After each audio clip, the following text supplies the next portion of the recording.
Ayatollah Ali খামেনির মৃত্যুতে প্রতিশোধের আগুনে জ্বলে উঠেছে ইরান। একের পর এক হাইপারসনিক ক্ষেপণাস্ত্র ছুড়ে নাস্তানাবুদ করছে মার্কিন বাহিনী ও ইসরায়েলকে। এবার ইসরায়েলের প্রধানমন্ত্রী বেনিয়ামিন নেতানিয়াহুর কার্যালয়ে ভয়াবহ হামলা চালিয়েছে আইআরজিসি। এরপরেই গুঞ্জন উঠেছে মারা গেছেন নেতানিয়াহু। বিস্তারিত আরিফ হাসানের প্রতিবেদনে।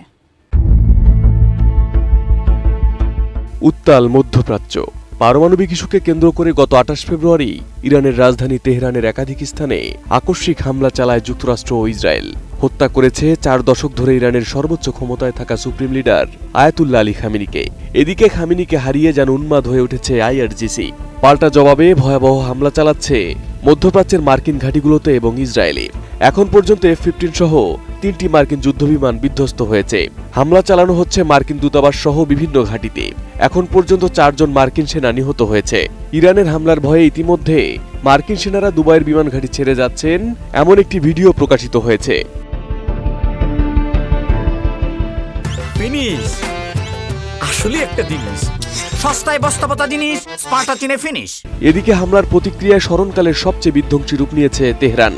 বৃষ্টির মতো মিসাইল নিক্ষেপ করছে ইসরায়েলে, যেগুলো আটকাতে ব্যর্থ হচ্ছে $1 বিলিয়ন পেট্রিয়ট ও আয়রন ডোম প্রতিরক্ষা ব্যবস্থা।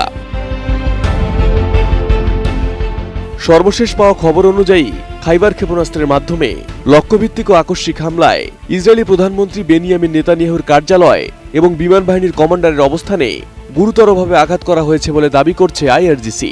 বিবৃতিতে তারা জানায়, জায়নবাদী শাসনের অপরাধী প্রধানমন্ত্রীর কার্যালয় এবং বিমান বাহিনীর প্রধানের সদর দপ্তর লক্ষ্যবস্তু করা হয়েছে। বিবৃতিতে আরও বলা হয়, ইরান এ পর্যন্ত ইসরায়েল ও যুক্তরাষ্ট্রের আঞ্চলিক ঘাঁটিগুলোর বিরুদ্ধে ড্রোন ও ক্ষেপণাস্ত্রের 10 দফা হামলা চালিয়েছে। এদিকে গত ২৪ ঘন্টায় প্রকাশ্যে আসেনি নেতানিয়াহু। গুঞ্জন উঠেছে ইরানি হাইপারসনিক ক্ষেপণাস্ত্রের হামলায় মারা গেছেন তিনি। কাতার ভিত্তিক সংবাদ মাধ্যম আল জাজিরা অ্যারাবিক রয়টার্সের বরাত দিয়ে এক ব্রেকিং নিউজে জানিয়েছিল, রয়টার্স জানাচ্ছে ইসরায়েলের প্রধানমন্ত্রী বেনিয়ামিন নেতানিয়াহু এবং সেনাবাহিনীর চিফ অব স্টাফ একটি নির্ভুল ইরানি ক্ষেপণাস্ত্র হামলায় নিহত হয়েছেন। তবে এর কিছুক্ষণ পরেই ব্রেকিং নিউজটি সরিয়ে ফেলা হয়।